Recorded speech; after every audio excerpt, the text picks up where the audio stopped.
नाज़रीन इकराम अस्सलामु अलैकुम। आपका हमारे चैनल TS इंडिया में इस्तकबाल है। और याद रखो, हुसैनियत का परचम थामना है। और इस दुनिया में अगर कोई हुसैनियत का परचम थाम कर वक्त के यजीदों से, वक्त के फिरौनों से, वक्त के नमरूदों से कोई मुकाबला कर रहा है, इस पूरी दुनिया में तो फलस्तीनी और कोई नहीं है। कोई नहीं है सिवाय फलस्तीनियों के। और ये वक्त के बादशाह, वक्त के फिरौन जो बन चुके हैं, वक्त के यजीद जो बन चुके हैं, जो देख रहे हैं तमाशा, कल तुमको जवाब देना पड़ेगा। मगर आज लाखों सलाम उन फलस्तीनियों पर कि उन्होंने आज भी करबला को जिंदा रखा। हम सलाम करते हैं उस गज़ा के और मगरबी किनारे के फलस्तीनियों को जो मस्जिद अक़सा और बैतुल मुक़द्दस की हिफाजत कर रहे हैं। 1.5 साल में 60,000 लोग अपनी जानें गंवा चुके हैं। 2 लाख अभी मिसिंग है, माने वो भी मर चुके हैं। 10,000 बच्चों के हाथ पैर कट चुके हैं। 50,000 बच्चे यतीम हो चुके हैं। मगर मुझे पूरा यकीन है कि अल्लाह जरूर हिसाब करेगा। अल्लाह जरूर हिसाब करेगा। याद रखो मुसलमानों, हमेशा नुकसान हमको यहूद, नसारा और मुशरिकीन से हुआ है, मगर सबसे बड़ा नुकसान हमको हमारी सफ़ों में मौजूद ये यजीदी एजेंटों से हुआ है। इनको पहचानो, इनको दूर रखो अपने आप से। ये इस्लाम का गलबा नहीं चाहते, ये इस्लाम की कामयाबियां देखना नहीं चाहते। इसीलिए ये लोग हमेशा हमारे ही सफ़ों से इनको खड़ा कर दिया जाता।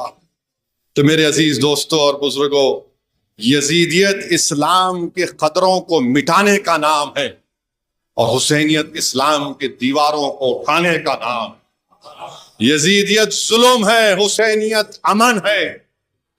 यजीदियत अंधेरा है, हुसैन एक रोशनी का इस्तियारा बन चुका।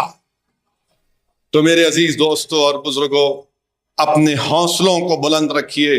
में हो उनके लिए बड़ी दिक्कत पेश आएगी और अगर नाम उनका नहीं आएगा तो फिर उनको वोट डालने का इख्तियार नहीं मिलेगा। और फिर ये जो एक्सरसाइज को इलेक्शन कमीशन खुद अपने उसमें नोटिफिकेशन में कह रहा है कि ERO और ERO सिटीजनशिप एक्ट 1955 में कॉम्पिटेंट अथॉरिटी को बोल सकता है।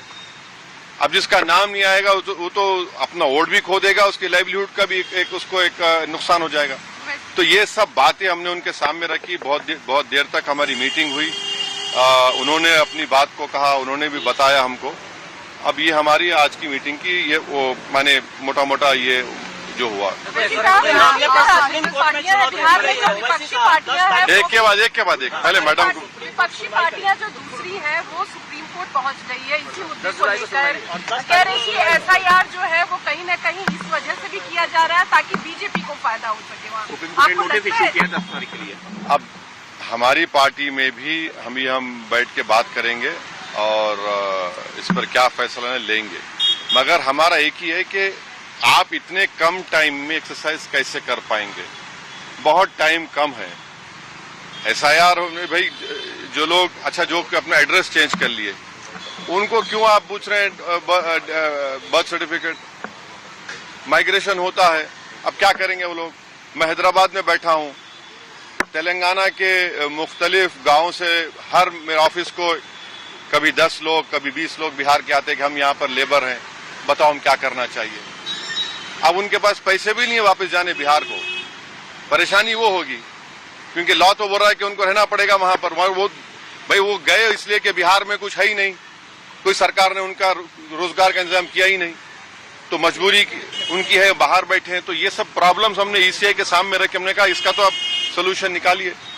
चुनाव आयोग ने क्या भरोसा दिया आपको? काफी अब चुनाव आयोग खुद बोलेगा, मैं क्यों बोलूंगा चुनाव आयोग की तरफ से? क्योंकि वो तो अंदर से आप आश्वस्त नहीं, आश्वस्त सवाल नहीं। देखिए, हमने ये सब जो बातें आपके सामने रखी हैं, जो पॉइंट्स हमने सामने रखी हैं, उनके सामने जाके बोला हमने कि ये प्रैक्टिकल डिफिकल्टीज हैं, कैसा आप 1 महीने के अंदर कैसा करेंगे? तो उन्होंने कहा कि नहीं, हम लोग BLOs को रखे हैं, वॉलंटियर्स को रखे हैं। तो ये से है कि जल्दबाजी में अगर 15-20% लोगों के नाम भी मिस हो गए और फिर आप देखिए मिस जब हो जाएंगे तो उसका सिटीजनशिप का मामला हो जाएगा। ये तो आप वही तो आसाम का डिओटर हो जाएगा फिर। तो ये अप्रीहेंशन है, ये जेन्युइन अप्रीहेंशन है। सर बिहार में कानून व्यवस्था को लेकर बांग्लादेशी रोहिंग्याओं को निकालने के लिए एसआईआर है। अरे देखिए फिर 2024 में किसको वोट डालने दिया आपने? 24 में आपने वोट दिया, मैंने वोट डाला बिहार में। हमारा देखिए एक सिनारियो विजुअलाइज करिए आप लोग। अगर कोई लोकसभा के चुनाव में 20,000 वोट से हार गया कोई, और अभी एसआईआर के बाद उसी के पार्लियामेंट सांसद में 20,000 कम हो गए, तो फिर वो क्या करेगा बेचारा? उसको राइट मिलना चाहिए, राइट टू रिकॉल तो हमारे पास नहीं है। तो इसीलिए हम कह रहे हैं हम एसआईआर के खिलाफ नहीं है, आप टाइम दीजिए ना। विपक्ष कह रहा है इंशाल्लाह मज़ीद अपडेट के साथ आपसे मुलाकात होती रहेगी। आपसे गुजारिश है चैनल को सब्सक्राइब करें। अल्लाह हाफिज़।